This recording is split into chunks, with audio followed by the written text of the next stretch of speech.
Good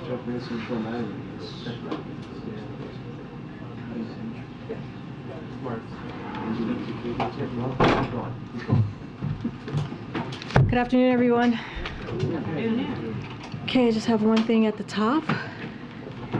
Sorry, I just ran here, so I'm a little out of breath. Okay, so today the President and the First Lady will host a screening of Till, the story of Mamie Till Mobley, who pursued justice after the lynching of her 14-year-old son, Emmett Till, in 1955.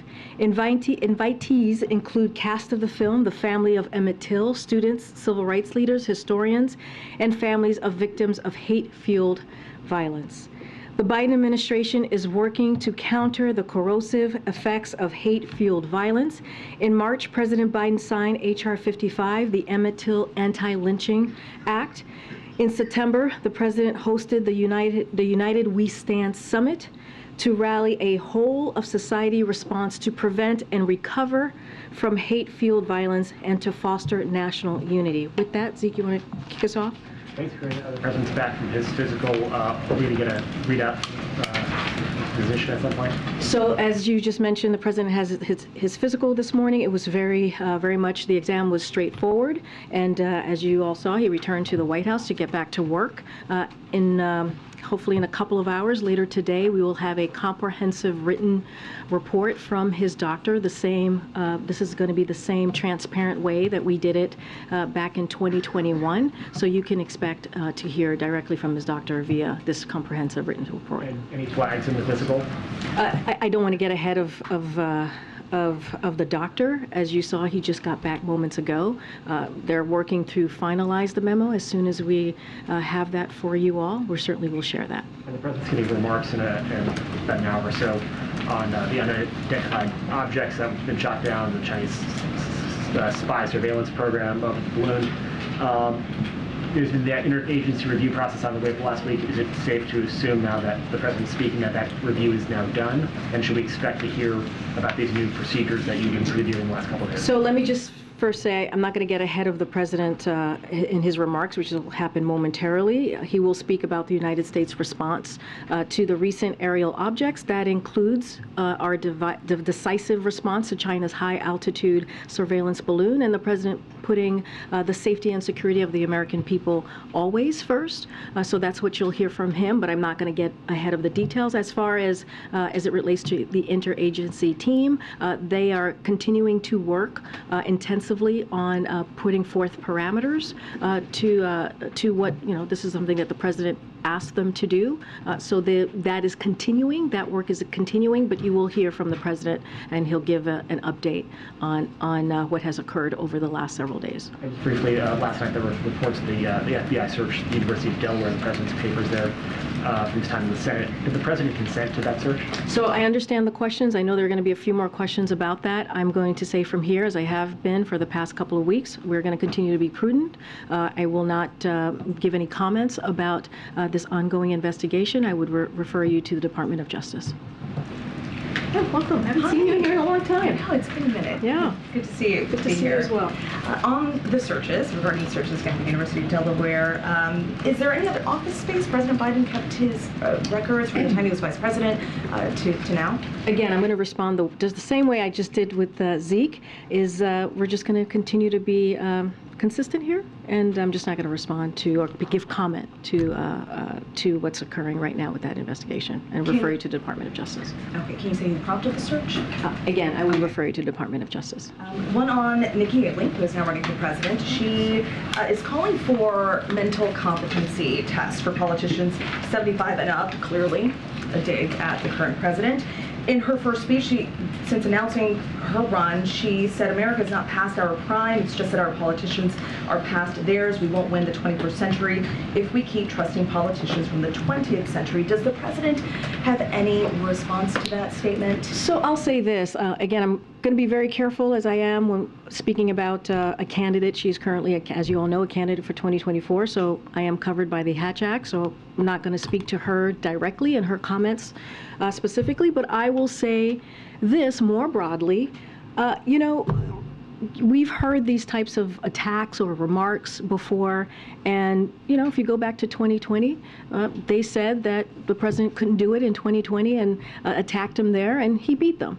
In 2021, when he entered the White House and worked to do his best to turn everything around with the economy tanking, with no COVID, real COVID comprehensive response, the president got to work and was able to pass the American Rescue Plan with the help of Democrats in Congress. And guess what? They turned around the economy, and he beat them there too. In 2022, when everyone was talking about a red wave and saying that we were going to get another shellacking, if you will, the president beat them at their own game there as well. And so I don't know, maybe they've forgotten, maybe they're forgetting the wins that this president has had over the last couple of years, but I'm happy to remind them anytime. Thank you. Good. Thanks, Karine. The Israeli cabinet has voted to expand the Israeli settlements into the West Bank. What's the Biden administration's position on that? So a couple of things on that, on those reporting or what we've seen. We are deeply dismayed by Israelis' announcement that they will advance thousands of new settlements and retroactively legalize 9 outposts in the West Bank that were until now illegal under Israeli law. The United States strongly opposes these unilateral measures, which exacerbates tensions, harm trust between the parties, and undermine the geographic viability of the two-state solution. During his recent trip to Israel, Secretary Blinken was clear that all parties should refrain from actions that heighten tensions and take us further away from peace. Settlement construction and expansion in the heart of the West Bank to include the legalization of outposts creates facts on the ground that undermine a two-state solution. It has been long-standing U.S. policy under both Republican and Democratic administrations that settlements are counterproductive to the cause of peace. The Biden administration maintains this firm opposition to the settlement expansion, and that is where we are with that at this time. One other topic. Has the White House been in touch with Senator Manchin about his comments or his push that there should be talks about the debt ceiling and a reduction in So I'll spending? say more broadly, our team here is in regular communication with Senator Manchin. We've had clearly close relationship with him and working on key historic pieces of legislation over the past 2 years. Look, the president's stance on negotiation stands, right, which is he does not believe, as it relates to the debt ceiling, that we should be negotiating. That is not his belief. His belief, it is the constitutional duty of Congress to deal with the debt ceiling, just like they have done multiple times, 3 times with the last president. There should not be conditions around this. We should not be negotiating. And again, if they want to talk about ways to lower the deficit, like the president has done the last 2 years, $1.7 trillion, the president has said, he said yesterday in his State of the Union address that his fiscal plan, his budget will lower the deficit by another $2 trillion. Clearly we'll have more to share on March 9th. He's willing to have that conversation. He's willing to see what Republicans are going to put forward and how they see dealing with the budget in a fiscally responsible way. But as it comes to the debt ceiling, we're going to continue to be where we are. He mentioned this yesterday in his speech, which is he doesn't believe that we should be negotiating. I know the UK administrator was visiting East Palestine today. I was wondering, the Ohio governor was talking about efforts to federal support, said that they still have not gotten an indication from FEMA that they could get support at this point. What are the hurdles there that you guys see on the administration side? So the governor, as you mentioned today, asked for additional public health testing and assessments. We're deploying teams from HHS and the CDC now. As you all know, these needs are much more expansive than what FEMA can meet. And so FEMA is on the front lines when there is a hurricane or tornado. As you know, you've seen the president visit devastated areas across the country. This situation is very different. And so that doesn't mean FEMA isn't supporting response. They indeed are. This is a multiple agency response that are folks that are involved, agency that are involved, as I just mentioned, HHS, CDC, EPA as well. And they are coordinating with the Emergency Operations Center and working closely with the Ohio Emergency Management government agency. Each federal agency has its own unique role here, and we've mobilized an interagency team to get the people of Palestine, of East Palestine to be more exact, the support that they need. And look, our priority, as I said 2 days ago, is the health and safety of the community. That is indeed our top priority for the moment as we look at what they're dealing with in Ohio. Just one more on a foreign policy topic. China yesterday warned or threatened, I guess, of countermeasures against U.S. entities in response to the shoot-down of their spy balloon. Today, they sanctioned 2 U.S. defense contractors. Is there any response there, and what does this mean for the bilateral relationship? So the way that we see that there's the sanctions that you just mentioned is that these are symbolic and measures and unnecessary. That's how we view them. And look, China can speak to their own actions, but again, we see them as symbolic and unnecessary. Go ahead, Michael. Thanks, Karine. The other mic. There's 2 mics. Okay, go ahead. On the train derailment in Ohio, Secretary Buttigieg has gotten some criticism, much of it in Ohio, some of it from Democrats and Republicans, who argue that he waited too long to respond, and then he's seemed to be fixated on trying to deflect blame to the previous administration. So does the president, is he satisfied with the government's response to this derailment? And does he have confidence in continue Yes, to have confidence absolutely. I can answer that very quickly and very with confidence from here that we do have absolute confidence in Mayor Pete. And I always say that, Secretary Buttigieg. All right. Thanks. Go ahead. Thanks, Karine. There's been some reporting about this, but it would be great to hear about it from you. When did the U.S. first begin tracking the balloon? Was it when it first took off from Hainan Island? So that's a good question. I know that the Pentagon has answered that before, actually laid out a timeline of when that all occurred. I don't have that in front of me to share with all of you, so I would point you to the Pentagon.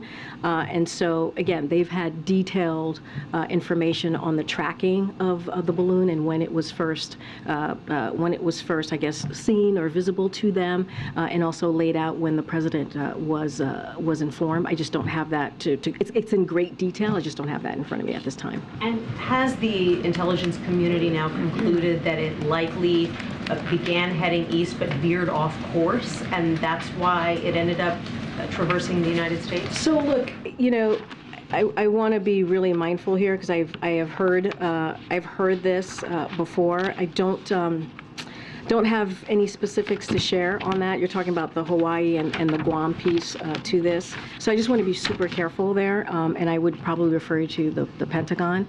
What we think that they are doing is they are deflecting. They're coming up with excuses and trying to spin this. And at the end of the day, their surveillance balloon was indeed in our airspace. And they said it was, as you all know, they said it was a potential weather balloon, which it was not. And so it's been very clear. All of the American people, the entire world saw what China did, and it was irresponsible. Chinese officials were initially not very responsive, for example, when the Secretary of Defense tried to get a hold of them. Are they being more responsive now? So I'll say this, our approach with China is going to continue to be calm, resolute, and practical. And we have said this before, we are going to continue to keep our airways, our communication lines open and continue to have those conversations as we have been before the China surveillance balloon and after. But look, again, what they did was irresponsible. It is up to China to decide how they want to move forward with this relationship. As you all know, the President and President Xi met at the G20. They said that they would be good actors. They were a country that we can work with. And let's see, are they going to build on that and show that is something that they are willing to do? And that's on them. But are they picking up the phone? Are they communicating? I'm not going to go into details on diplomatic conversations or discussion that's currently happening, but I can say that the lines of communication has been open. There has been discussions. Like I said, days before the balloon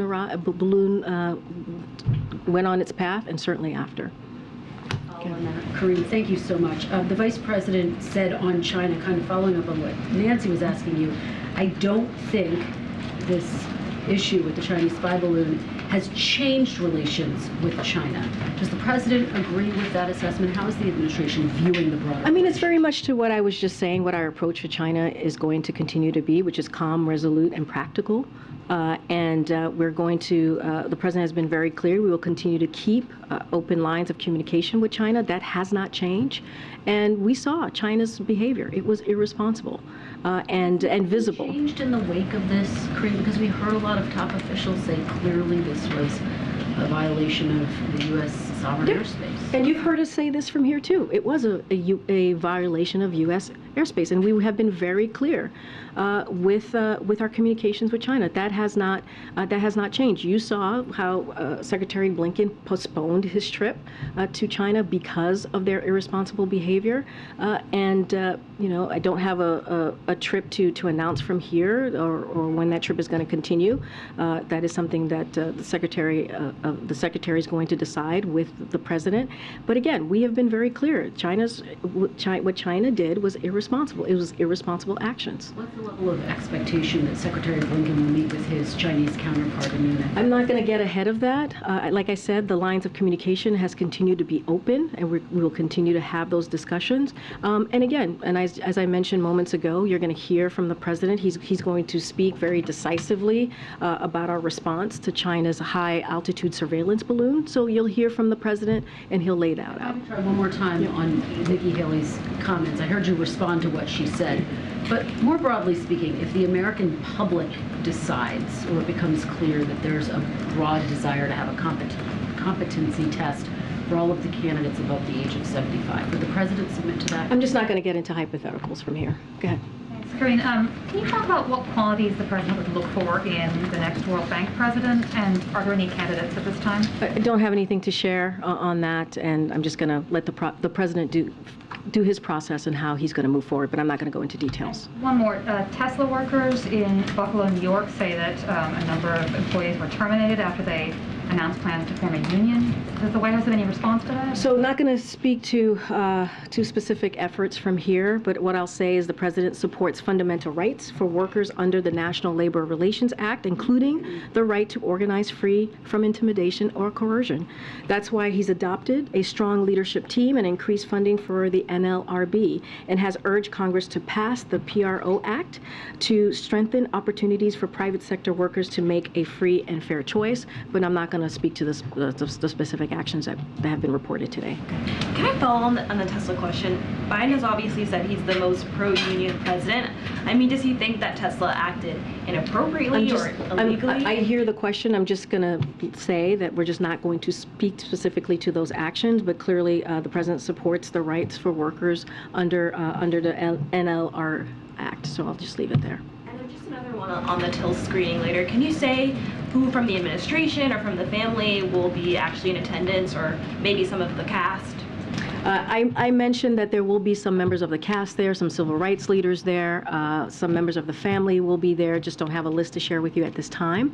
But this is something that the President and the First Lady is very much looking forward to it. Remember, we are in Black History Month, and we think it's important to screen this movie, a very incredibly powerful movie. As you know, Emmett Till was part of the reason the civil rights movement started. And so we are very much looking to welcoming the family, civil rights leaders, and also the cast here. Can you give an update on efforts to recover debris from the 3 unidentified floating objects? So as we have mentioned before, because of the weather condition, it has been very difficult to get the debris. And so we are,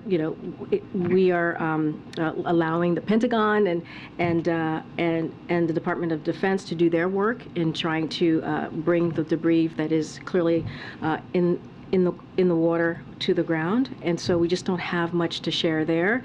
But what I can say is, when I've been asked what are they exactly, while we can't definitively say without analyzing the debris what these objects were so far, we haven't seen any indication of anything that points specifically to the idea that these 3 objects were part of the PRC surveillance program, or that they were definitively involved in external intelligence collection efforts against the United States. We can also rule out that they were operated by the U.S. government. Right now, the intelligence community is considering, and I've said this before, you've heard my colleagues from NSC say this before as well, is that they could be tied to commercial or research entities and benign. Efforts are actively underway at all sites to find what is left of these objects so that we can better understand them. The President has directed his team to make sure that we're briefing Congress on a regular basis, as you have seen us do the last 2 days. But again, because of the weather, because it is February and it has been very difficult to get the debris from the objects, it has taken us some time. As the president plans this trip to Poland, polls indicate that public support is shifting away from the war in Ukraine, or at least that there's growing public concern that too much is being spent on this war helping Ukraine. Is part of the goal of the president's speech to speak to a domestic audience, or is this primarily about the global, meeting with leaders? I would say more broadly, anytime the president speaks, he's clearly speaking as well to the American people, even if he's abroad. And so I think that's always important to note. Look, this is going to be the 1 year he's going there ahead of the 1 year anniversary and sending a strong message of solidarity. And the president understand and to reaffirm, right, our support for the Ukrainian people as they're fighting back against a brutal war that Russia started almost a year ago. And the president believes it's important to show that solidarity. It's important to show our partnership and that we are indeed supporting our NATO allies. And so that's what you're going to see. And also the eastern flank, right? We're going to Eastern Europe, as you just mentioned. And so, look, we're going to show that unity. We're going to show that support. We're going to show that it is important to be there when a country is fighting for their democracy, fighting for their sovereignty. And that's what you're going to see from the president. And of course, anytime the president speaks, he's of course speaking as well to the American people. The mayor of East Palestine said yesterday was the first time he had heard anything from the White House about the train derailment. Could you talk a little bit about the White House's outreach and what you plan to do in the days ahead and why you had reached out earlier? So again, the health and safety of the community is our top priority. I mentioned, I believe on Tuesday, that EPA had been on the ground since February 4th. And so they have been on the ground for some time, but I can give you a little bit of where we are today. President Biden spoke directly to Governor DeWine to offer federal assistance, and the EPA administrator, Michael Regan, is in East Palestine now. I believe he's going to be holding a press conference in about 20 minutes or so, and to talk about the ongoing efforts and what we're doing on the ground. Multiple federal agencies have been on the ground, as I just mentioned, some of them since February 4th, working hand in glove with the state and local officials who are leading the emergency response efforts. They're working to get to the bottom of what caused the derailment, monitoring air quality, collecting soil samples, testing surface and groundwater for any contaminants. And I know we understand the residents are concerned, as they should be, and they have questions. That's all understandable. And we're going to get to the bottom of this. We're going to try and figure out an answer to what occurred. So we're going to get through this together. We're going to hold Norfolk Southern accountable. And right now, our message to folks in Ohio in that area is to listen to your state and local officials. It is important to listen to them, to allow them to do their work, and we are going to do everything that we can to keep that community healthy and safe and get to the bottom of this as well. Okay. Thank you, Karine. About the President's health, more broadly than the doctor's report and so on that we're waiting for, can you speak to how confident he is that he's going to feel up to it? He's going to feel good getting up in the morning to do this job, very grueling job, not just today or even in 2 years to finish out this term, but in 6 years from today, when he would obviously be 86. Yes. Yeah. Yes. What? Yes, you asked me if he's going to be up to it. Yes. No. I asked, does he express how confident he is? I mean, look, we get this question a lot, as you all know. And here's what I have to say about it. The president always says this, which is watch him. And if you watch him, you'll see that he has a grueling schedule that he keeps up with, that sometimes some of us are not able to keep up with. He was State of the Union. I believe he spent 90 minutes speaking to congressional members in front of him, to the American people. After that, he spent an hour shaking hands and saying hello and greeting the congressional members and their guests.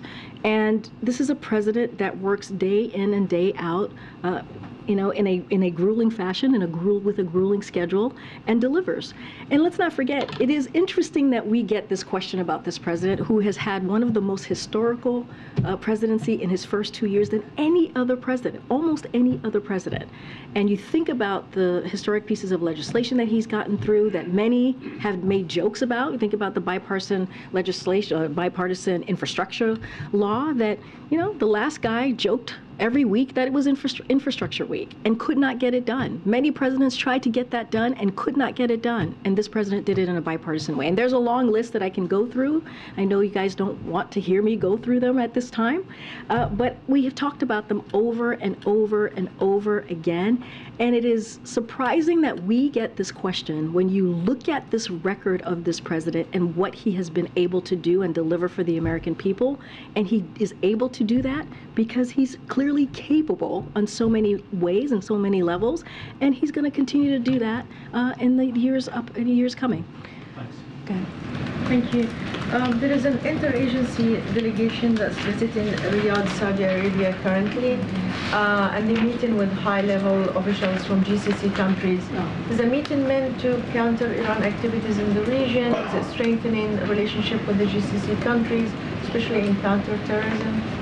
So, yes, I saw that the delegation, I have a response for you here. The senior officials of the United States and members of the Gulf Cooperation Council, GCC, convened a meeting of the working group on Iran at the GCC's headquarters yesterday, as you noted. The working group affirmed the longstanding partnership between the United States and the members of the GCC and our shared determination to contribute to regional security and stability. The United States and GCC member states condemned Iran's continued destabilization policies, including its support for terrorism and the use of advanced missiles, cyber weapons, and unmanned aircraft systems, and their proliferation in the region and around the world. The United States and GCC member states raised their grave concern about the Iranian military's deepening two-way cooperation with state and non-state actors, including Iran's ongoing provision of conventional weapons, advanced missiles, and the UAS systems to the Houthis that have prolonged the conflict in Yemen, worsening the humanitarian disaster there. They further underline that Iran's nuclear advances, as documented by the IAEA, have no credible civilian purpose and are gravely exacerbating regional and global tensions. They called on Iran to immediately reverse course, cease its nuclear provocations, engage in meaningful diplomacy, and fully cooperate with the International Atomic Energy Agency investigations. The United States and GCC member states expressed their commitment to expanding defense cooperation, and I will leave it there. Just to follow up on the settlements question, will be any consequences for Israel over this expansion and of the outposts? And I'm not going to go beyond the statement that we've put out. State Department actually spoke to this as well, as I just laid out how we see what just occurred with the settlement. I'm just not going to go beyond that. Go ahead, Stephen. A question for the record about the physical, and then I'll ask you something else. The last time the president had a physical in November of 2021, he was sedated during a colonoscopy. Power was temporarily transferred to the vice president. Did that happen today? So last year, as you know, he had a colonoscopy last year, and which was entirely normal, and therefore he did not need a screening this year. So that's why you won't see that occurring once again this year. This morning, CBS News reported that an unknown number of veterans, service members who were kicked out of the military for being gay or lesbian, have tried to get their discharges upgraded from less than honorable. Apparently, there's a bureaucratic morass. It can take months. Is the president aware of this problem? Is there anything he can do about it? So the president, and you've heard him say this before, you've seen it in statements, you heard him say it, he believes our country and our military are stronger when everyone qualified to wear the uniform can do it without discrimination. That is the president's belief. That's something the president also believes very strongly, given his leadership helping repeal, if I know you follow this, the terrible policy of Don't Ask, Don't Tell, which inflicted great harm on service members and their families. Under his leadership, the military doesn't just welcome LGBTQ+ service members, it's led at the highest levels by brave LGBTQ+ veterans. It's concerning, it is very concerning that veterans who were unfairly discharged under the Don't Ask, Don't Tell has been facing these challenges to upgrade their discharge, denying them benefits they have earned. And it's something we are definitely going to look into. The Department of Defense has worked to simplify the process of applying to the Military Department Discharge Review Boards to correct past records. And they have also conducted outreach campaigns to make sure that veterans know how to access this process, which is critical because no veteran should feel overlooked or that the process is inaccessible. So something that we are looking towards, and we find this, we think it's an important issue that we need to make sure that we reevaluate and assess. Hi, Karine. I just wanted to ask about the East Palestine matter again. So there, in the immediate aftermath of that, Norfolk Southern offered a rather modest donation to residents, $25,000. And last night there was a public meeting at which Norfolk Southern didn't appear. What did the White House make of that response? Say that one more time, Norfolk Southern.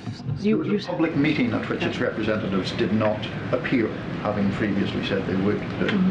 What does the White House make of that? So look, I can't speak to the appearance or non-appearance of them. What I can say is what we're focused on. As I mentioned, there is a multi-agency response to what is occurring in East Palestine. And we take this very seriously. We are going to be committed to making sure that the safety and the health of the community is addressed. And as you just heard me say, the EPA administrators on the ground currently, and the president has been in regular touch with the governor. And just to follow up with one thing, there was a bipartisan letter, one Republican and 3 Democrats, calling for the EPA to use its existing authority to ensure that Norfolk Southern pays for the cleanup. Is that something the White House?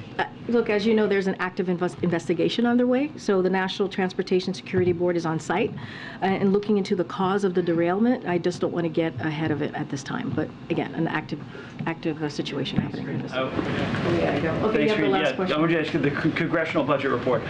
So the president said that he has cut the deficit over the past 2 years, but isn't that misleading for Americans because it was the COVID spending that ended that really brought that money down, as well as the president signing an increase in ongoing federal spending. And now the CBO is saying the federal deficit this year is $1.4 trillion and averaging $2 trillion until 2033.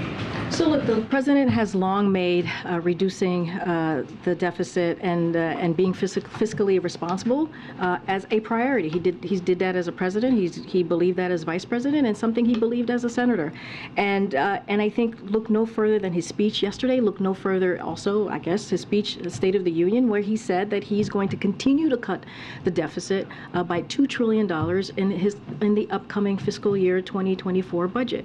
And that's something that you all are going to see on March 9th when he puts forth his budget. And this is something that the president is completely committed to, and he has proven that he can do it just the last 2 years.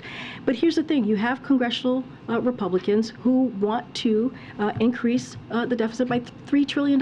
When you think about repealing the Inflation Reduction Act, when you think about extending the Trump tax cuts, that is $3 trillion that they are looking to balloon the deficit. And so their plan actually doesn't help what they're listing out that they want to do, and they also want to give tax cuts to the wealthy. That is what they want to do. That is how they're moving forward. The president has been very clear. You see it in his record, $1.7 trillion. Then you're going to see it again when he puts his budget out on March 9th. Are there spending cuts in that budget as well? I'm not going to get ahead of the president. I'm just saying what he laid out to all of you yesterday: $2 trillion. He's going to lower the deficit, and that shows fiscal responsibility. And that's something that the president has talked about as vice president, as senator, and he's shown it. He has the receipts. Thank you, everybody. See you tomorrow. Karine, has the president talked about visiting with Palestine?